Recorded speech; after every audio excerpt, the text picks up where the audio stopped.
I just want to tap in with the video with some ideas that were on my mind. Some of these things I've thought about a lot over time, and then some of them I've been having more of a clear salient idea of just something I want to talk about. But for me personally, I was talking to a beautiful person that I met yesterday, who was a young person, maybe like not very young, but still a young adult. And they were talking about like some of their experiences like around around religion. And I got I got to talking a little bit, but like I knew exactly where they were at, because I had, it's almost like a process. Like if you, some people, like I think when I was young in organized religion, or around organized religion, not necessarily in organized religion, I think that the highest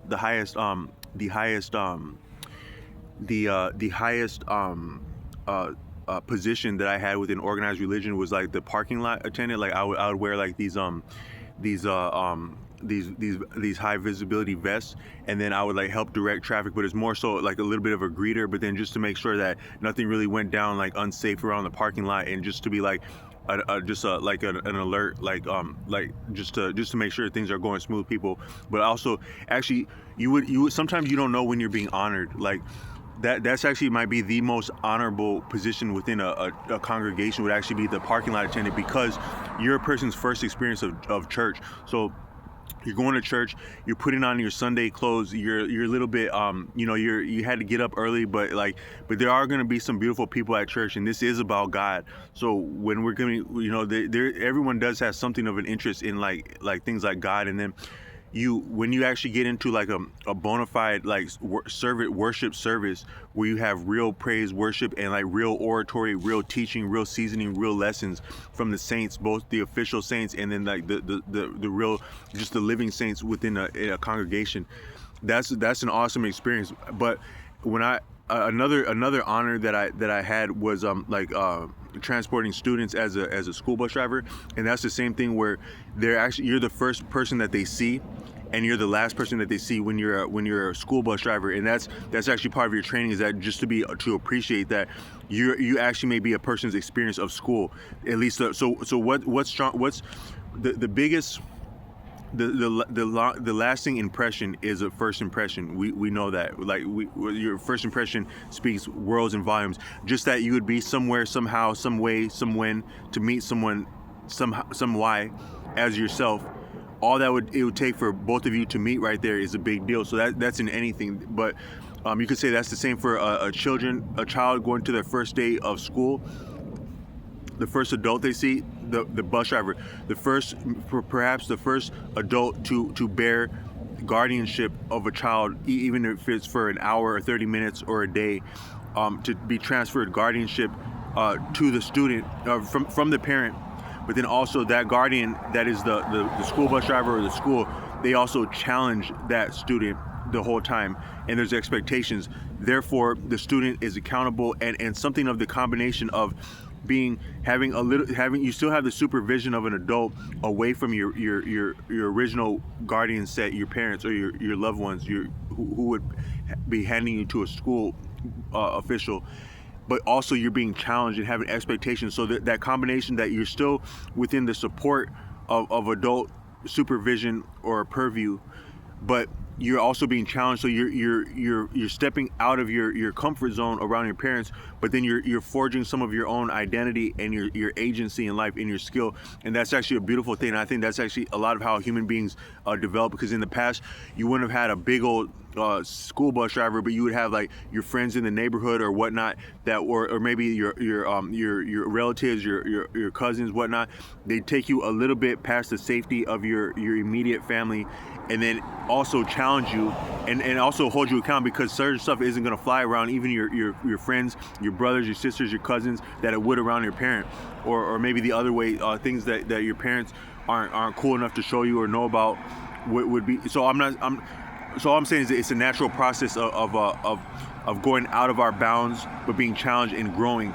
But within that, the first impression is important. So if you have a role as a school bus driver or a parking lot attendant, no less, in a deep way, I think that experience of working as a parking lot attendant lend itself to my actual vocation in life, because when I was a school bus driver, it felt like a vocation. It didn't feel like anything of work, although it was, some might find it daunting, the type of the rigors that were involved. But there was one point where there was a I was attracted to the church because of I'll say the beautiful girls my age when I was in high school. I was actually had an interest in learning about faith. I was in an English class in high school in about 10th grade, and there's already some bullshit politics about school among your peers. I find in school a lot of times the underclassmen, the ones that are younger than you, they can be they're less of a problem, but they're also like trying to prove themselves, because they can be like a little bit of a pain in the backside because they got a hunch on their shoulder. The younger ones, the upperclassmen are cool as hell usually, and they're usually like putting you up on cool stuff, or if they challenge you hard as hell, so you actually get way cold around there.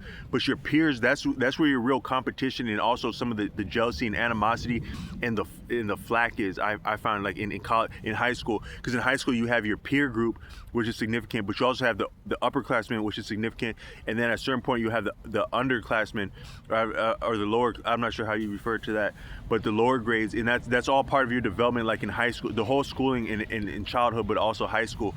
But I found that my peers were nasty. Like my peers in school were always nasty. I don't have too much of any fond memories of my actual peers in school. It's kind of strange. I have some cool memories about school. There's these two girls. I actually end up working with their one of their mothers as a school bus driver much further down the line. But these girls were way younger than me. But I was like a senior and they were freshmen. But I was always like slacking off in Spanish class. So I was way I was in a little bit of the lower or regular level of Spanish as an upperclassman, and they were doing their thing and they were up in our upperclassmen. But I remember one of my coolest experiences was like going to a dance. It was like one of the fall dances, like homecoming or something. And these two girls, they were already having swag. They were popular, like even as like freshmen, but they were something more of sisters to me. Not sisters, but I didn't look at them romantically. They were beautiful, but there's too much of a development that I didn't look at them romantically. But they were just beautiful, and we were actually friends. Like I was their senior friend, but I somewhat looked like an underclassman a little bit, even though I was tall. I was one of the tallest people. But I remember I was at the basketball gym in 12th grade. I was trying out for the team, but I actually didn't want to be on the team. I wasn't interested. I didn't think I was going pro at that point, so I wasn't interested as much. And they're like, "Damn man, he's about to be cold, man. You're a freshman. You're a freshman, right?" I'm like, "No, actually, I have been a senior." But they're like, "Damn man, that freshman's about to be cold as hell. He's tall as hell too." So I was always a little bit baby faced, but also because I'm a little bit of like a gentle person, so I always got along with people of all ages, less my peers though. More, I got along with people any degree older than me, a little bit to a lot, and any degree younger than me, a little bit to a lot. I could get along, but my exact peers were on my backside the whole time, and it was never anything cool with my peers. To this day, I don't have no cool experiences with people exactly my age, so I would be gentle and I would get along with people. But at this dance, like there's one time, I think it might have been like it was like a stepping dance, like it might have been like the two-step or something. I don't know what dance it was, but these girls, the one girl, they were both of them were good dancers, but one of them was really cold. And she had footwork. She had like real authentic footwork that because I think she did like dance troops and stuff like that. But she had on these jeans and like these clean, like at that time it's probably still Air Forces now, but it was Air Forces back then. And they were clean, crisp Air Forces. And she was kind of petite. She wasn't short of stature, but she was petite. And when she was doing that footwork to that music, and she was kind of like she was dancing with me because we were friends. Like if we would have just been like at that dance and didn't know each other, I probably wouldn't have been cool enough to be getting down around her, because I wouldn't have the moves to hold my own around her, I didn't. So, no, there's no cop outs in life. You're either busting it on the floor or you're not. But I was more so like we were having like a little bit of like camaraderie because we had already been friends in the hallways. In the trenches of the hallways, we had each other's back. I was always more so hanging out with girls in high school. It's kind of strange. Like in the lunchroom, like when I was in the South, I didn't know anybody, but I would gravitate more towards the girls, and because I don't know why, like somehow, you know, you let hot shit fly, you let bullets fly, you let gossip fly, like in hallways and in schools, and you find out you found out your real colors, your real people when that hot shit starts flying. So for some reason, I was always more so cool with the females. Not to be like on some player ladies man guy, like loved by all females, nothing, not that type of like oh, like that cool guy that's just like down with all the females, not like that, but just that I just somewhat had a little bit of like reciprocity with females. But when I saw her dance like that was actual magic. I think that was real magic that I saw in her dancing, and it didn't have to be nothing like you could consider that as spiritual as anything, but it didn't have to necessarily be spiritual just to be real magic how she was dancing like that. I little bit digress with that one, but but in school I wouldn't be down with the people in my exact class. I was not like that.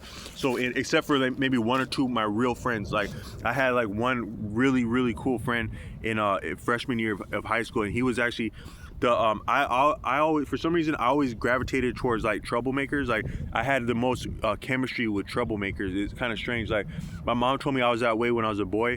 Like my best friend in New Mexico when we were young, from like first grade all the way to like we were grown, he was a real troublemaker. Like his ass was always in trouble, and that's what I liked about him. That's what I thought was cool about him, and we actually had chemistry like that.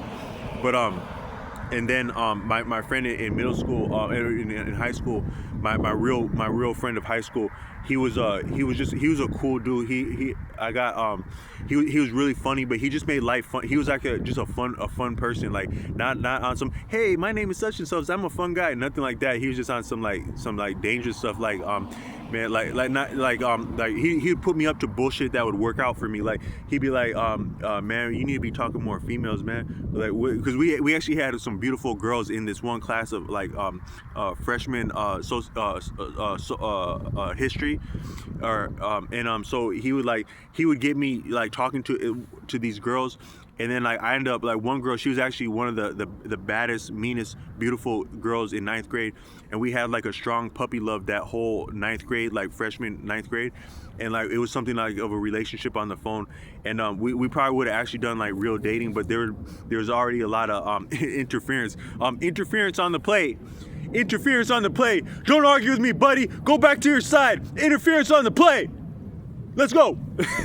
There wasn't a ref like that, but there was a lot of interference on the play when I was younger, and so but it's all good. But so my friend had put me up to that bullshit, and then but it worked out, and then it worked out into like a puppy love, a cool puppy love. But actually that's some of your deepest romance, because I could actually feel something of like I can't explain like what kind of connection you can feel like when you fall in love at those ages, like early high school, like love, not love, whatnot. But sometimes you can actually feel something enough to get your heart broken for real, and you hadn't even been in like what people would call a relationship, but you can feel a lot of life deeper. That's one of the beautiful things about that age, that those high school years, that very young like that, where that's something. I think that's what it actually is to be a human being. But we get jaded by life, and part of being an adult is to be jaded, so that we have the maturity and the chastity, the discipline to fashion survival socially and in the environment for ourselves and our dependents in our community.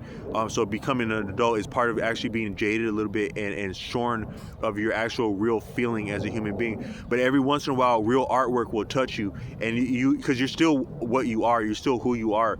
So that deeper level of feeling life, one another, but life itself, it'll return to you when the conditions or the stimulus is appropriate.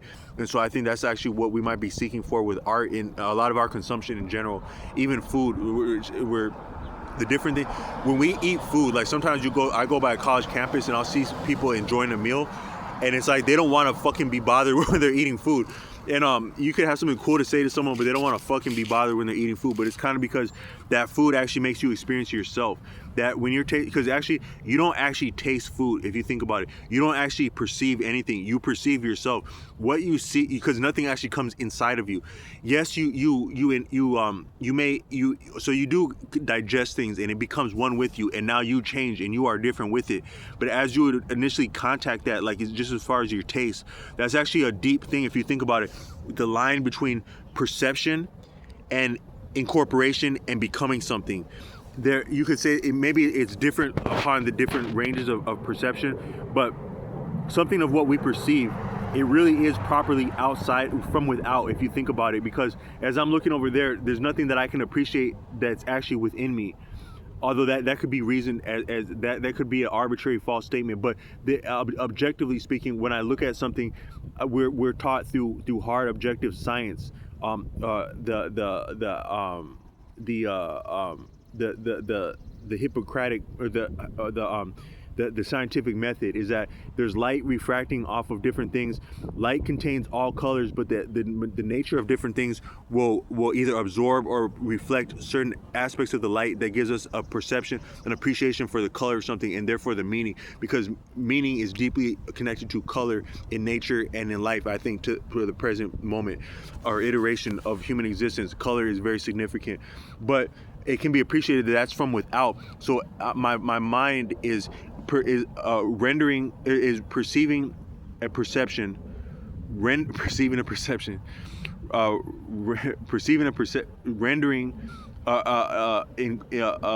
ascertaining, appreciating that perception, then rendering it down through my conscious, subconscious, unconscious, maybe also super conscious. There might be another tier of that, levels of conscious, but at least to my conscious awareness, that I can make an intelligent reasoning of my environment, such as to respond to it intelligently and effectively, to fashion a further survival for myself and potentially my offspring or a community. I think actually your meaning is more so significant to a community than your exact biological heritage.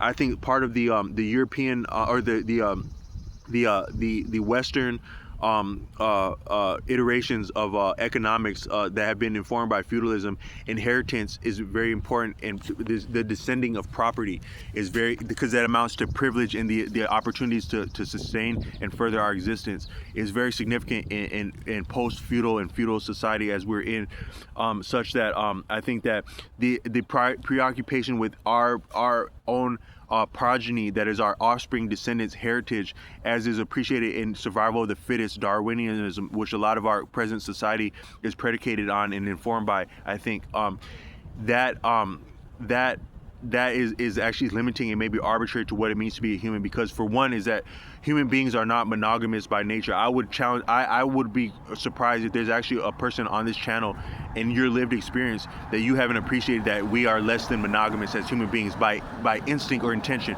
Maybe that could be steered. That might be different. I actually might be a little bit I actually may be arrogant in saying that, because there are other iterations of human existence, and if you are raised in a different society, life really is different to you, and values are different, and even tastes are different, maybe even instincts a little bit. But in our Western society, such as I have been reared, I know nothing of monogamy and have seen nothing of monogamy as real, as people's real tastes go. But I have seen, but the exception proves the rule, actually. So you actually do find some people that are in love and are satisfied with one another, and bond and pair off uniquely, like at a young age. So there were some like high school sweethearts that there was like one guy that was in high school with me. He was a really smooth, suave guy. He could have been any kind of player that he wanted to be, because he was that smooth without really trying to put on being smooth. But he was in love with one girl, and I think they had a child. And I would imagine they might still be in love today. I should say I would imagine they are still in love today, because just the nature and the chemistry they had. But the exception proves the rule. So we are largely not monogamous as human beings, I think. And so in nature, you wouldn't be actually sure that a child was your own child. One is that you've never seen your face before. Maybe you've seen your relatives, but you haven't seen your own face before in nature without like a mirror or a smartphone. So. But it can be appreciated that in nature, people would be having many partners, males and females, so you wouldn't be entirely sure which partner your partner had paired off with, and you also had like you probably would have had like maybe more than one partners at one lovemaking in nature, like because like if you think about it, what do all middle schoolers want to do? What do all young people want to do? They want to have a party away from adults. That's what young people want to do. Such as in the past, that might be like going off into the woods, a group, but not anyone. The cool people. The cool people need to be in a party somewhere away from the supervision of adults or just interference of different kind, like people that are not cool enough to be there. That's what the instinct is for young human beings. I think that was my experience in school, and that might still be the case. Let's go have a party away from the bullshit and do some more bullshit where we don't have to be interfered with, us the cool ones. That's the instinct in nature. But I think that's actually a lot of what forming the onset of that. I think it coincides with the sexual maturation of a human being, which might not be exactly according to it might be. You cannot deny that we exist within cycles, and those cycles are profound and must be respected for human beings and life. But the actual sexual maturation of a human being as puberty goes, but also as interest around sexual matters goes, it doesn't exactly coincide with the development, the age of majority. So all I meant to say is that by the time people are young, middle school, I remember when I was in middle school, I was thinking about the females a lot in middle school. Maybe even before that, but in middle school, I was thinking about the females a lot. And I think young people, they're thinking about like dating and stuff like that. But in this society, you don't have the means to support a family young, and you may deprive yourself of cool experiences that you could have with more development and agency as an adult if you get off into like sexual activity young. But all I meant to say is that it's a natural human instinct to want to be interested in the opposite sex or the same sex at those young ages, like right no later than middle school, but also want to go away from the adults and party like that. And I think that might actually be how it was in nature, is that there'd be a lot of partying like that, revelries like that, orgies like that, for lack of a better word, to be frank. And that might have been your community formation. So in the past, your the meaning for you, your contribution and what it was to be to have a full experience of being human would be you and your relationship in bearing to a community, not necessarily your exact nuclear family as we understand that in modern terms, because you wouldn't have the same concept of what a nuclear family is. But paternity still would be important to human beings in the past, because I think that the order Rollo Tomasi has said that one of the reasons that like when a male experiences infidelity by a partner, or just like is jealous in general, some of what they're preoccupied with is the nature, the meaning, and the place of where the infidelity took place. Not just that infidelity happened, but where did it happen, with who, at what time, stuff like that. And some of that fascination, but also the horror of the details of experiencing infidelity, is that instinctually that gives a human being a concept of the likelihood of paternity of that other partner of the infidelity. And so if there were their children, are these children my children or another? Yeah, we had a relationship, we did our thing, but then my partner also did their thing. So that said, now there may be children. Are these children likely mine or not? It would be interesting. Would be significant to a male, because paternity and children are significant to a male, and a male would probably be as invested in loving towards the children if he thought they were his, whether there had been some other infidelity. But I a little bit digress with that. But I meant to say our meaning in life, in the meaning of having a full life and a successful life, I think, is our bearing a relationship to community first, during, and after considerations of progeny of our own line. Because if our community is not doing well, our own line is not going to do well, and so forth. But I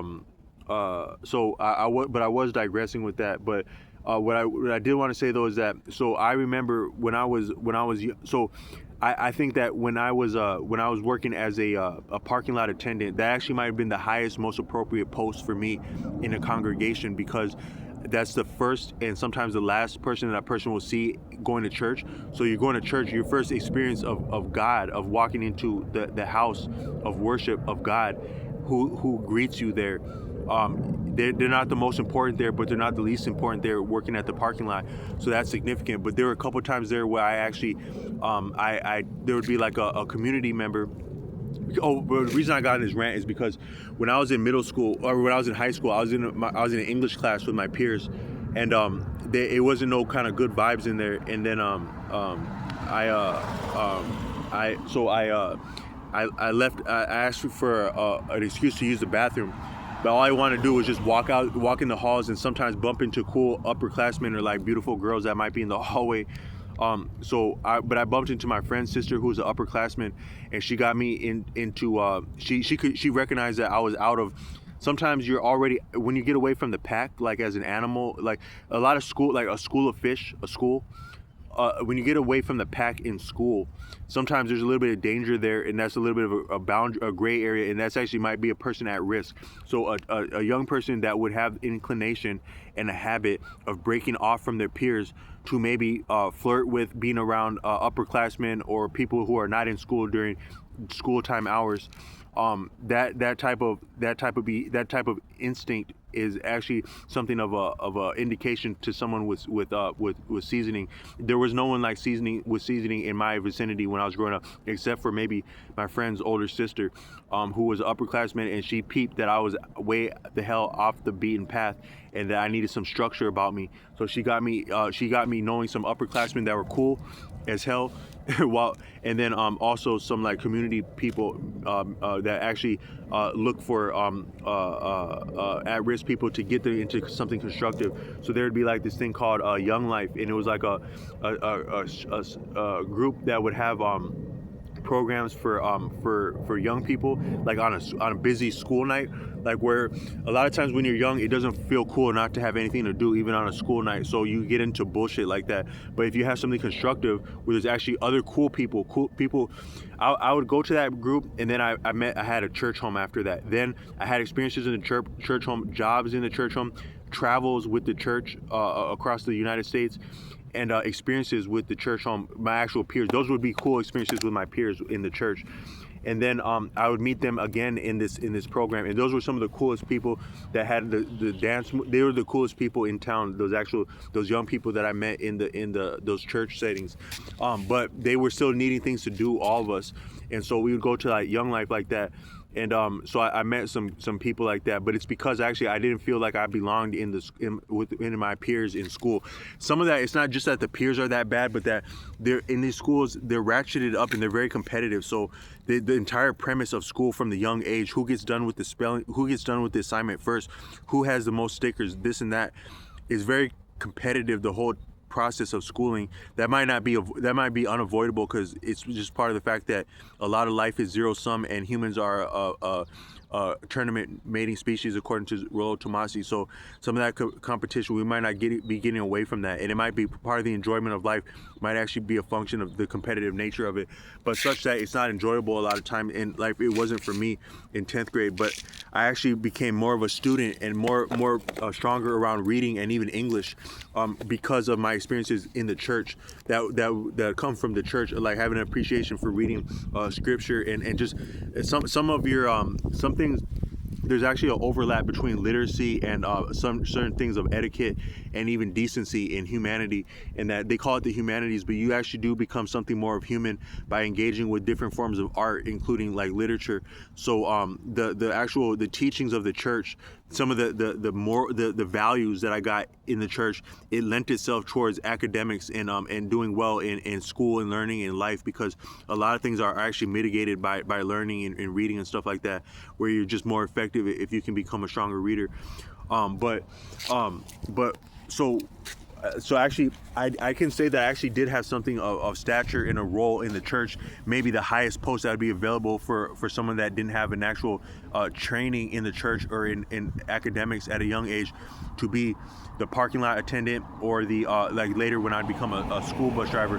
And some of the responsibility that I got as a parking lot attendant, I remember there's one time where I looked after the infant of one of the actual community leaders just to walk him from the parking lot to the sanctuary in a baby carriage. But just the responsibility, the liability, and the awesomeness of caring for an infant, even for 20 paces like that.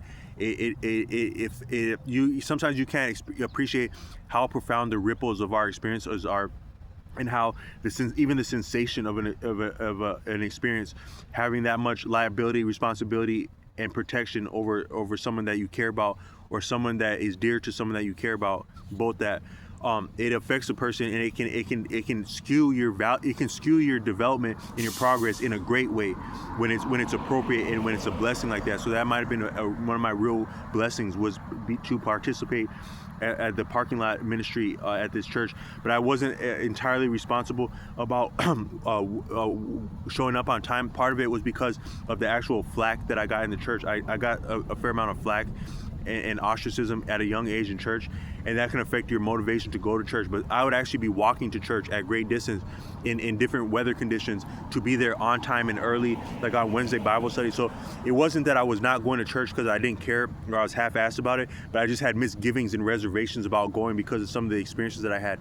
And that's actually what I want to talk about, is that I met a young person, and they were saying that they were having some misgivings about their experience in church. And it's almost like back then there would be people who would say like, oh yeah, these are the saints, and they've been on this faith walk for this many years. But that can be arbitrary if you put it in a timeline, because you can be brand new to faith, and you can mean that. You can be about that. And it doesn't take long to have an appreciation for faith and to love God and be loved by God. There's not a restriction on time. But seasoning and experience does help with things, but it's not exactly straightforward. But some of our struggles is what gives us our seasoning.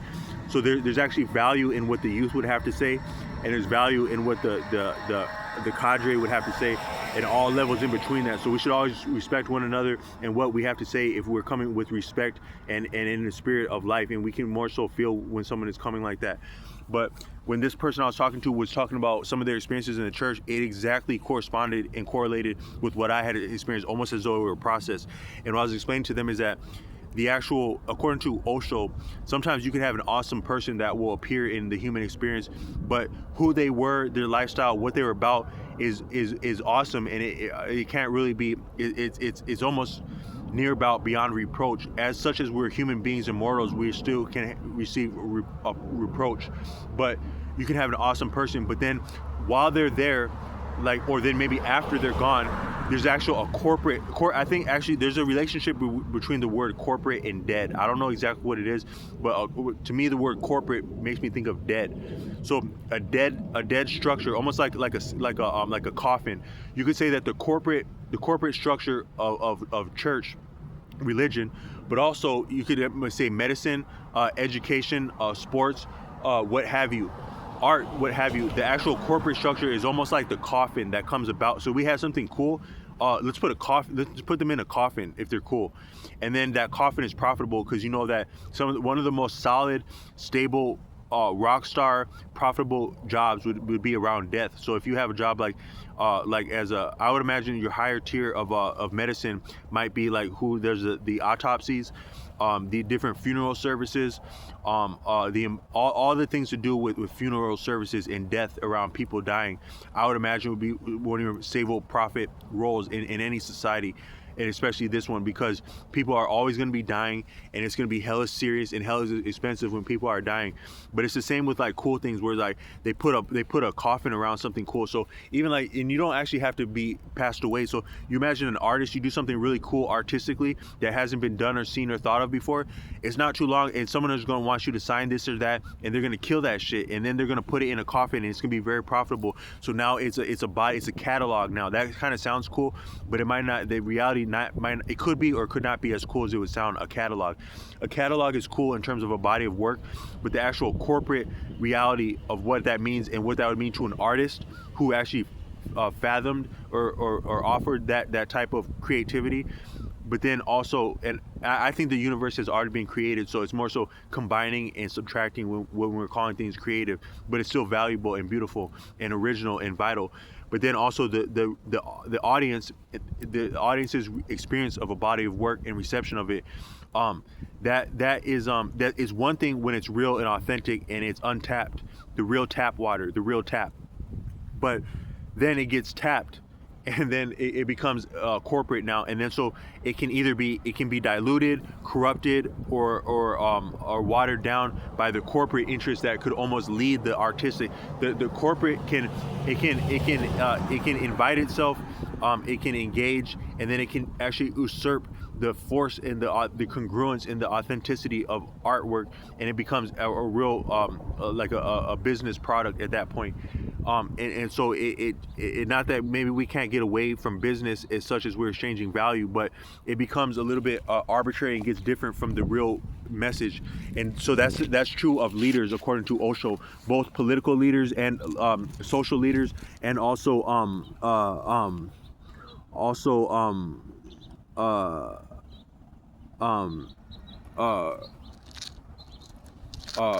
artistic. So the corporate structure can become different than what the actual real message was started out as, and so I recognize that in a person that I was talking to today or yesterday, is that they're coming up against some of that in their experience of faith. So I wanted to talk a little bit about that, and then I had the actual idea that I wanted to come with this video is that, you know, sometimes, so life is balanced, you know, and ostensibly when we have things like financial accounting, so money is what we have for money is not exactly the same thing as how money has existed going back, but we do have representative currency and fiat and finance, and there's an accounting within that keeps a certain amount of congruence within value ostensibly, but it's always arbitrary, and it perhaps was never it was probably never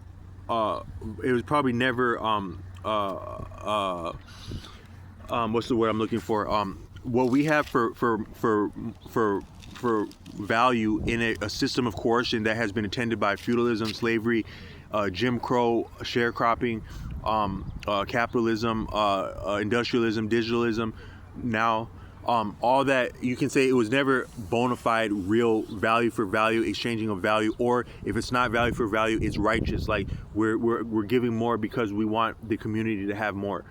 That it hasn't been that in the real bona fide sense, I don't think, in the modern Western sense, but some of the value has been a little bit more congruent as far as what has been created of value, the sharing of value. I think that, like in the past, you would have, I talk to some people from older generations sometimes, and they say that back in the day, a person's word meant something. Like if someone says they're going to say or do something, especially as their livelihood and profession is concerned, they were about that shit, and it would be seldom, far in between, if somebody wasn't about what they said they're about, and they were gonna go belly up if they weren't. But nowadays you can get fucked right on over it, and nobody is really crying about it or has too much to say about it if you're a certain person. So I got fucked right on over out of a used vehicle this fall to the tune of the tune, and it was awesome how disingenuous and how egregious these different, how a person can be fucked over like that. It's really incredible and awesome, and that amount of inequity is actually enough to kill a man, like is a man's livelihood goes. And that would have been my circumstance if I didn't have the intervention and the love and the atoning of a person who is very solid and loves me. Not that they cut me favors, but they kept me from the real teeth of the circumstance I was in as far as livelihood goes. But so now the actual congruence isn't there, but a lot of things are out of balance and out of check, I think is what comes with that. So, you know, we have people are so comfortable with the internet apparatus, but sometimes do not recall that my understanding is that what we have for internet was developed along a collaboration between Ivy League or like well-to-do institutions and the military, because there's actually a revolving door between your private like state schools, there some of the scholarship and the talent that goes to some of these schools, and then also the military, and then also you probably have private interest in that. So the military and the state schools, maybe the private schools also, but the state schools and the military ostensibly, they receive state funding, and they are beholden and serve the state ostensibly and largely. Then you have private schools. Private schools, they may actually take some, even you might call something a private school, but they may actually sustain student loans that would be state funding. So actually what you're calling a state, a private school might actually be a state school as the funding goes. Or if you have businesses in the private sector, they also receive funding that comes from different, that can be reduced to different state initiatives and accommodations, so that in this modern society, you have a combination of capitalism and socialism. That's what an outstanding elderly person that I took care of that taught me a lot about. She just knew a lot about stuff because she was interesting and she always kept learning throughout life.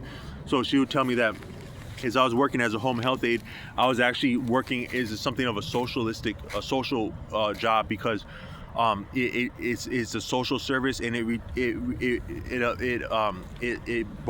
takes money from social like from state funding. So it's a social initiative.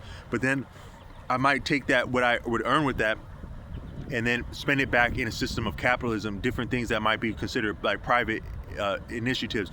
So there's actually a complex back and forth dynamic between what's called private capital, I shouldn't say what's called authoritative, but my understanding is that you have like private equity, capitalism, a personal initiative about what we do that we appreciate as capitalism, and then but you also have that being funded and bolstered by different social activities. So what's more capitalistic than your big old banks, the big old killer banks, right? But then we all know that they got bailed out to the tunes of billions of dollars. So is that not socialism? The most capitalistic of capital players, when that shit doesn't work, when that game of Monopoly gets fucked up, then we're going right back to the social stuff again, because life really is social. And so whatever you get to enjoy of capitalism or privilege or power or entitlement, whatnot, it had been on somewhere you can reduce that back to the grassroots, the people on the ground, the human beings, the social human beings is what propped you up there to let you experience that. And so even like if you think about like who makes a lot of money, like you take like according to the Real Social Dynamics, RSD Tyler, there's different tiers of like profit. So you might have like mid-grade, niche, boutique, I think I'm using that word right, vendors that have like a niche audience, and they're messing with a niche audience, and their niche audience supports them solid over the long track, so they can do well like that. But the real ones that make money hand over fist, like some of your big restaurant franchises, retail franchises, they get their subsistence from the people on the bottom. So like, you know, those pennies under the couch or that you find on the ground, those are actually worth more than a lot. They're worth more than you would think. And a real person that is really about money and profit, they're about them pennies. They want a pretty penny. You can keep all them fancy dollars. They want a pretty penny. And they're gonna get over on life and on you with your big dollars when they got that pretty penny. So if you ever know a real killer, a real shark, a real landlord, whatnot, they're interested in the pretty penny is what they want. But the pretty penny, it actually comes from the people, the social people that you would consider right on the level, right on the edge of survival. And so that's actually what props up your most profitable stuff, is the actual the basic stuff like that. But so that person, she would explain that we actually have a combination of socialism and capitalism. But I did digress with that one. But a lot of things are out of balance though. So, you know, the internet apparatus, I think that some of the efficiency and the rapidness of how it exchanges value might actually compromise value a little bit, in that you got that much money flying back and forth that simply the real metal, METTLE, that it takes to create value, the risk that it takes to create value, the risk, the labor that it takes to create value, then also the risk that attends sharing value. A lot of that is become a little bit, the risk that it takes to share value is part of the value of value. So so because you have so many sophisticated transactions going on at the speed of light at all times of day and night worldwide, it bolsters value, in that value is very valuable when it can be used that rapidly, but also it dilutes it, that it just becomes arbitrary at a certain point. So yeah, I'm doing this and that deal, and now I'm doing this and that, and this is what I do on the side, and this and that, but did you still work anymore? Do you still know what it means to work? Are you still willing to work for something? Can be arbitrary. But then also what people are willing to do for deals can make things arbitrary. So you have, I've said in another video, you have two roles that are the same thing, but the pay grade is vastly different. Some people might say that you could factor that, well, there's a different calculus for what people are compensated, and so it's equitable and it's reasoned out, and there's a relationship between risk and reward and effort, and also investing in like training that amount to different pay grades and pay scales. But I would beg to differ that there could be something of arbitrariness in that, just simply since it's humans making these decisions. But what we have for value or understanding of value is a little bit arbitrary, such as I think it can be appreciated in the way that people live up to their word or don't, as far as deals go nowadays compared to the past. Might be an example of how we're getting away from real congruence within value. But I wanted to say, like, so I guess, so what made me think of that is, like, so a lot of people would say like free as a bird, right? So you think that birds are free, but they're always chirping about this and that. And if you're really free, you'd be like, wow, I'm free. Wow, this is freedom. Wow. You wouldn't have much to say if you experienced freedom. But birds are always,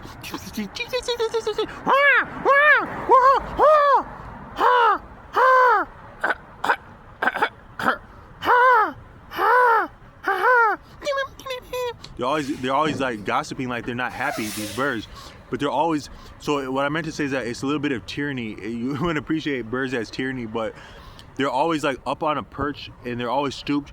And sometimes you don't appreciate how much birds actually interfere with what you have going on or what you're thinking. Like sometimes birds, they're subtle and they're singing, but they're also demanding your attention. Like you walk outside, like just to go to work. You didn't say shit to nobody. You're just trying to go to work and do your thing. And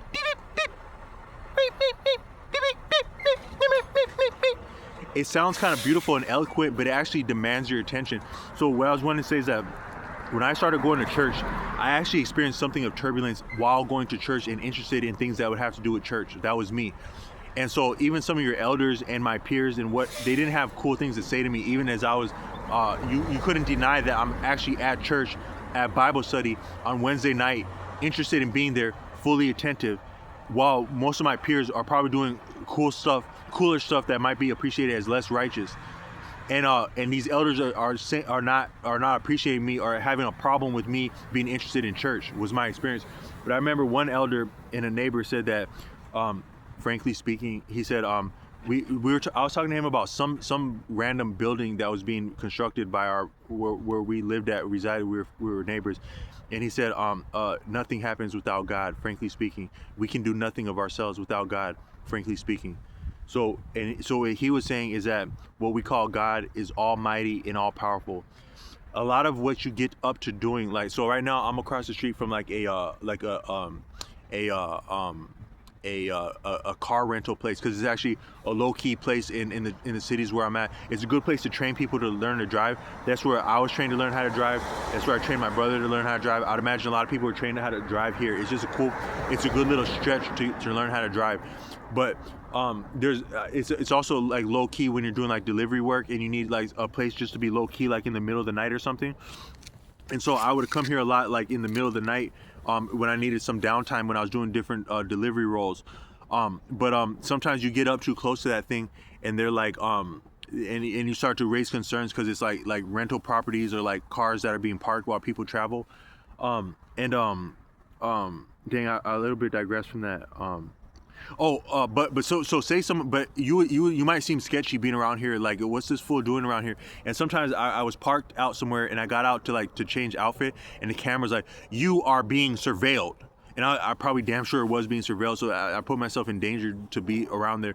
But say somebody, and I never been up to no bullshit around there, but say someone was up to bullshit around something like that, around some used cars or rental cars or a car lot. Someone's actually having an intention to do something, damage to property or theft of property. That's serious as hell when you do damage to property, because it's actually a little bit more force and sometimes thinking and forethought than violence, like on an actual person. Because you can punch someone in the face, and you didn't plan that and it didn't take a lot of forethought.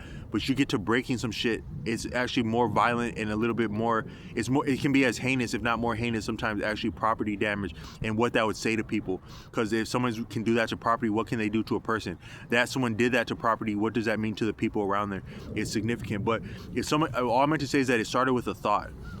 Something that significant, and a thought is actually more scary. Somebody does something, some heinous thing, some property damage, arson, whatnot, or just theft, breaking in.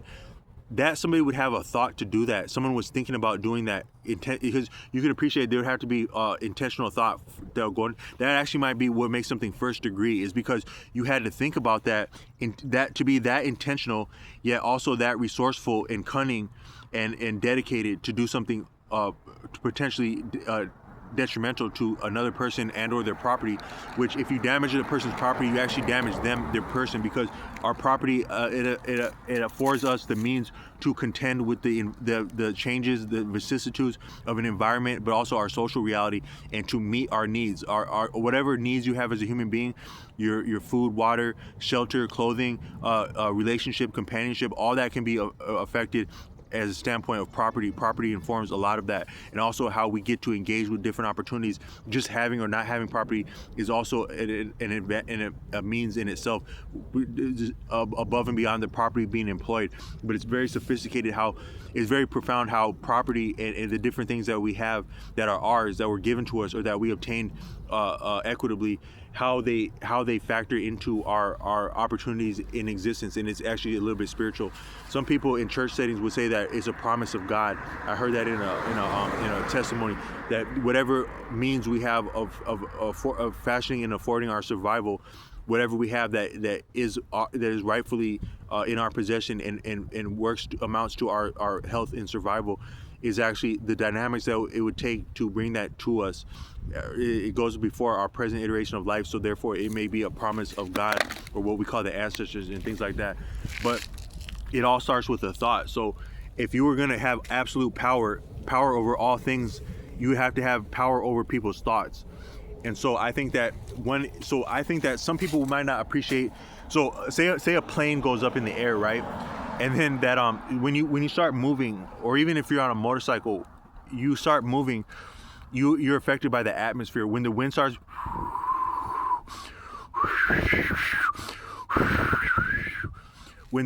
doing that, like on a motorcycle or even an airplane, that's actually the atmosphere right there. So you think of the atmosphere as tens of miles up in the air, but it's actually at all levels, even down to the ground. There's some ants right there. I would appreciate that those ants experience something of the atmosphere when they're existing and can perceive it, but we also experience the atmosphere. So you may not appreciate that the birds themselves are a conscious member and part of the atmosphere. So that might be a lot of what birds are. They're very small if you think about how small their body is, but just because something's small doesn't mean it's not powerful. They can be actually more powerful because they're more potent and or efficient at that size. So just because birds are that small doesn't mean they're not that big. And then also this chirping, this singing that they do, it's so sophisticated. It's sophisticated how birds sing, and also it's influential because it can affect what thoughts come into your mind or what don't, or even your coordination around certain things. A bird singing can do that. But if you are aware to life, birds influence us a lot with their chatter, almost to regulate another degree of the atmosphere. They regulate an environment with their chirping and their influence. You might think that they're talking to themselves and that they don't mean to be heard by us, but think about how much people have heard birds singing. How many times have you been aware of birds making sounds in your life? Then all the people you know. So, but then how much energy that still constitutes energy. That amount of singing that you have actually heard, that's energy. What it would take for that bird to eat food and then have the leisure time and the post and the stoop to sing to you. Yeah, they might not sing that they were singing to you, but they were singing and they were heard by you, so they were thereby singing to you, whether consciously or unconsciously or any range of that. And I think that they may not be conscious as we appreciate conscious. They may actually be more conscious than what we appreciate, or less, or both. And it's a different form of consciousness, but it's still conscious. So were they singing to you, conscious or unconscious? There may be some that can be reasoned. Are you conscious or unconscious? Can be reasoned. they're getting around to being conveyed and understood to you. That dynamic, were they conscious in singing? Were you conscious in hearing and or being affected by that? That can be that can be reasoned. But the fact is that amount of energy, nothing is lost or wasted in this reality, such as this reality is immortal, according to Arthur Avalon. So that amount of singing, an effort that it would amount to, just the amount of singing of birds that you've heard, that cannot be random, that cannot be not meaningful, that amount of energy and expenditure. So these birds are really regulating a lot, I think. And so the experience of it, some of how the people would say like, yeah man, that shit happened in broad day. Did you see that shit go down in broad daylight? What's so incredible about something going down in broad daylight versus nighttime? What's really the difference? Yeah, you can see a little bit better in the daytime, but also the experience, the milieu, the environment, the atmosphere is different in the daytime. The atmosphere of the daytime is different. Both the social atmosphere, the chirping of the birds, the sunlight, the atmosphere is different from day and night. Not just can you see more or less at day or night, but the atmosphere is different.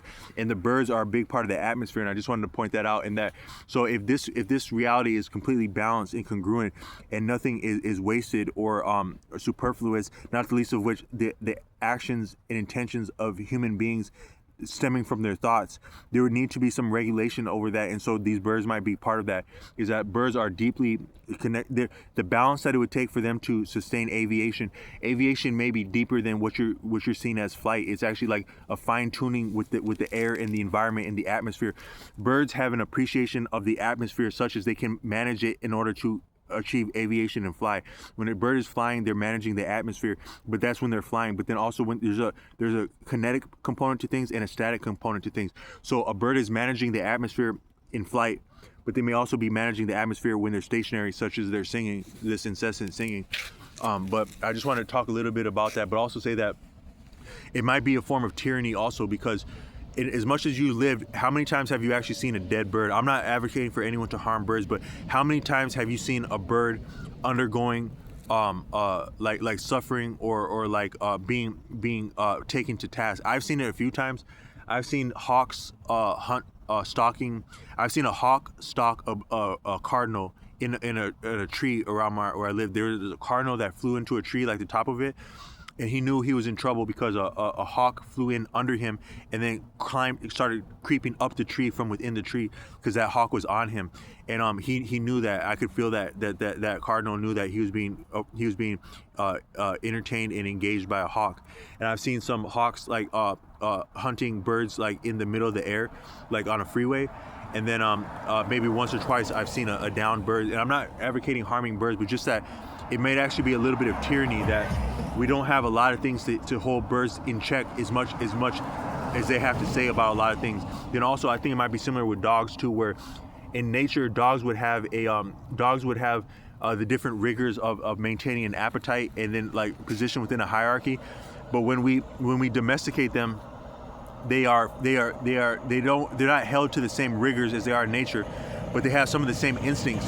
So you have a lot of dogs barking at people, pissed off at people, pissed off at things, but they're actually not being checked, but even by other dogs. So in nature, a dog probably couldn't bark just whatever the hell the way it wanted to around other dogs, because there'd be a pecking order. But when they're next to their owner, then they're woo woo, then they hide behind him, woo woo woo. So they have that relative safety of being domesticated. But I think it might be like that also, like business owners.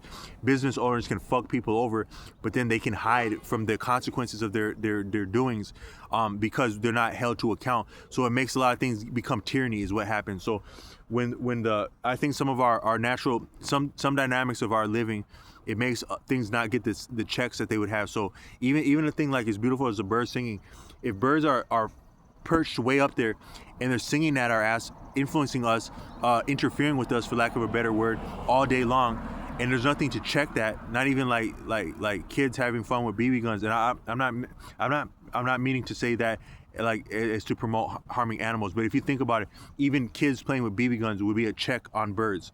But that they're perched like that, they're singing incessantly, like for some of your birds like crows, hawking incessantly without any feedback, without any check on that. That's actually tyranny if you think about it.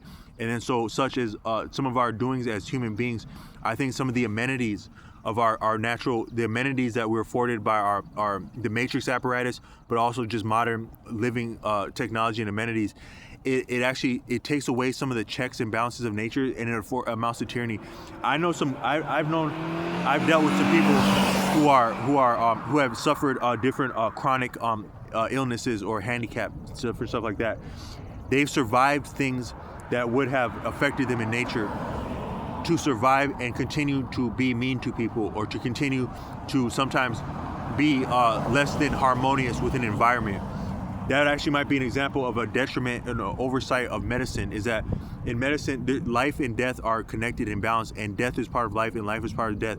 When we interfere with death even, so because we are daunted by it or shy of death or regret death, that actually might allow things to persist longer than they would, to actually do more damage than they would have if they would have been checked by the natural balances. It's kind of similar like with like bacteria. So you have all this antibiotics that goes on, but does this not, fighting of bacteria, of illness, of bacteria, does it not create the suitable conditions to make a more awesome, potent, virulent strain of bacteria or virus than had been seen, or that would be possible without the interference of people, to become more of tyranny, more of death, more worser for actual the intervention. So I just meant this video to say that some of our very means of intervening might actually be sustaining or bolstering the detrimental outcomes that we do not enjoy. And it actually gives a playground and a viable standpoint for different things that are tyranny or just inequitable to exist. Actually, some of our interference may do that. You could probably say some of that, even some of these laws, like the fact that you can't, like, some of the ways that we're like, some people have a problem with like some of the culture around violence, like in the United States. The actual laws of the United States may play into the violence, because when you actually deprive people of self-defense, such as it can be appreciated by people that would want to harm people, that's actually a little bit of you actually make people more vulnerable. By the more laws you put on people, the more vulnerable you actually make them. The more sophisticated the matrix apparatus becomes, the more vulnerable you make people in terms of dealings. Because when things don't work, your car doesn't work, or you get flagged for one thing or another, you hadn't done anything wrong, but now you're actually vulnerable in a very interconnected system because of some of its actual sophistication. The sophistication of the security apparatus may actually make people more vulnerable in certain circumstances, so that we actually, and that's from Nicholas Nassim Taleb, has said that as you increase sophistication, you actually become more arbitrary, redundant, and vulnerable. Some of that is seen in medicine, where a lot of medicine is about like specialization, and it becomes so specialized that people can't just do or understand the most basic stuff. And that's similar with like technology, but also laws, because laws inform almost anything that has been a problem in our modern society. You could break it down further, that there had been a law that would either make that possible or make that happen. A lot of laws lead into some of the horrible situations, as much as we see certain victories within law. And so I think that the laws around self-defense might actually make worse outcomes of self-defense. This unarmed person was heinously assassinated. Would they have been unarmed if it wasn't for all these laws that interfere with them being a human being? Because human beings defend themselves. Some of our actual victimization might be from some of the protection, ostensibly, of these laws that are about us. But this is just some food for thought, and I'll try to come back with more content when I can. Peace.